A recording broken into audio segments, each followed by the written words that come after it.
नमस्कार, स्वागत आहे तुमचे अजून एका छानशा रेसिपीमध्ये. तर आज आपण करणार आहोत भरपूर अशा औषधी गुणांनी भरलेली आणि प्रोटीनयुक्त अशी गवारीची सुकी भाजी. अशी ही चमचमीत गवारीची सुकी भाजी तुम्ही मुलांच्या डब्यासाठी देऊ शकता किंवा मोठ्या माणसांना ऑफिसच्या डब्यामध्ये सुद्धा ही भाजी तुम्ही देऊ शकता.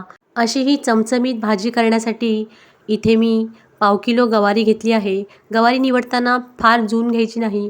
अशी ही बिया नसलेली गवार तुम्ही घेऊ शकता. म्हणजे भाजी चवीला छान होते आणि भाजी शिजते पण लवकर. रेसिपी अगदी सविस्तर सांगितली आहे, त्यामुळे रेसिपी स्किप करू नका. अगदी शेवटपर्यंत संपूर्ण रेसिपी पहा. आता आपण इथे भाजी नीट कशी करायची ते पाहूया. गवारीच्या दोन्ही साईडचा असा हा थोडा थोडा भाग काढून टाकायचा आहे आणि निघतील तेवढे दोरसुद्धा काढायचे आहेत. आता इथे मी सर्व भाजी निवडून घेत आहे आणि भाजी निवडून घेतल्यानंतर स्वच्छ पाण्याने 2 ते 3 वेळा धुवून घ्यायची आहे.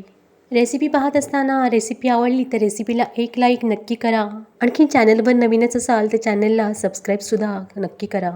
आता आपण भाजी कशी करायची ते पाहू. त्यासाठी इथे मी कढईमध्ये 2 ते 3 चमचे तेल घेतले आहे आणि तेल छान असे गरम झाले की त्यामध्ये अर्धा चमचा जिरे घालायचे आहे. जिरे तेलामध्ये छान फुलले की ठेचून घेतलेल्या 3 ते 4 लसणीच्या पाकळ्यासुद्धा घालायच्या आहेत. लसूण थोडा वेळ परतल्यानंतर त्यामध्ये मध्यम आकाराचे बारीक चिरलेले 2 ते 3 कांदे घालायचे आहेत. या भाजीला कांदा थोडा जास्त घातला की भाजी छान अशी मिळून पण येते आणि भाजी एकदम चवीला सुंदर लागते. आता इथे कांदा बारीक गॅसवर 2 ते 3 मिनिटे परतून घ्यायचा आहे, म्हणजे कांदा छान असा मऊ होईल. कांदा थोडा वेळ परतल्यानंतर त्यामध्ये मोडून घेतलेली गवारी घालायची आहे. गवारी घातल्यानंतर पाव चमचा हळदसुद्धा घालायची आहे आणि अर्धा चमचा किंवा चवीनुसार मीठ घालायचे आहे. आता हे सर्व घालून झाल्यानंतर गवारी व्यवस्थित अशी कांद्यामध्ये परतून घ्यायची आहे. ही गवारी बारीक गॅसवरती 2 ते 3 मिनटं पांढरी पडेपर्यंत व्यवस्थित परतून घ्यायची आहे, म्हणजे गवारीचा ना उग्र वास असतो तो थोडा निघून जाईल.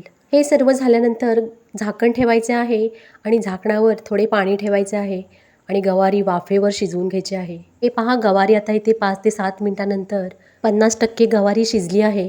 आता यामध्ये 1 चमचा कोल्हापुरी कांदा लसूण मसाला घालायचा आहे आणि पाव चमचा काश्मीरी लाल मिरची पावडर घालायची आहे. तिखटाचे प्रमाण तुम्ही तुमच्या आवडीनुसार कमी किंवा जास्त करू शकता. आता गवारीला मसाला लागेपर्यंत व्यवस्थित असे परतून घ्यायचे आहे. या रेसिपीला लागणारे सर्व साहित्य मी डिस्क्रिप्शन बॉक्समध्ये दिले आहे, तुम्ही डिस्क्रिप्शन बॉक्स चेक करू शकता. आता गवारी छान परतून घेतल्यानंतर पुन्हा त्यावर झाकण ठेवायचे आहे आणि गवारी 2 ते 3 मिनिटे पुन्हा शिजवून घ्यायची आहे. त्यानंतर यामध्ये 2 ते 3 चमचे शेंगदाण्याचे कूट घालायचे आहे आणि आवडीप्रमाणे बारीक चिरलेली कोथिंबीरसुद्धा घालायची आहे. मस्त अशी चमचमीत गवारीची भाजी तयार आहे. ही भाजी तुम्ही चपातीबरोबर किंवा भाकरीबरोबर अगदी मस्त लागते. अशी भाजी तुम्ही केली नसेल तर माझ्या पद्धतीने एकदा नक्की करून पहा. हे पहा, गरमागरम मक्याची भाकरी आणि गवारीची भाजी इथे मी आता सर्व केली आहे. अशी ही गवारीची भाजी तुम्हाला आवडली असेल तर रेसिपीला एक लाईक नक्की करा आणि चॅनलवर नवीन असाल तर चॅनलला सबस्क्राईबसुद्धा करा आणि बाजूला दिलेल्या बेल आयकॉनवर क्लिक करा, म्हणजे येणाऱ्या व्हिडिओची नोटिफिकेशन तुम्हाला सगळ्यात अगोदर येईल. रेसिपी पाहिल्याबद्दल सगळ्यांचे खूप खूप धन्यवाद. आता भेटू पुढील रेसिपीमध्ये. तोपर्यंत नमस्कार.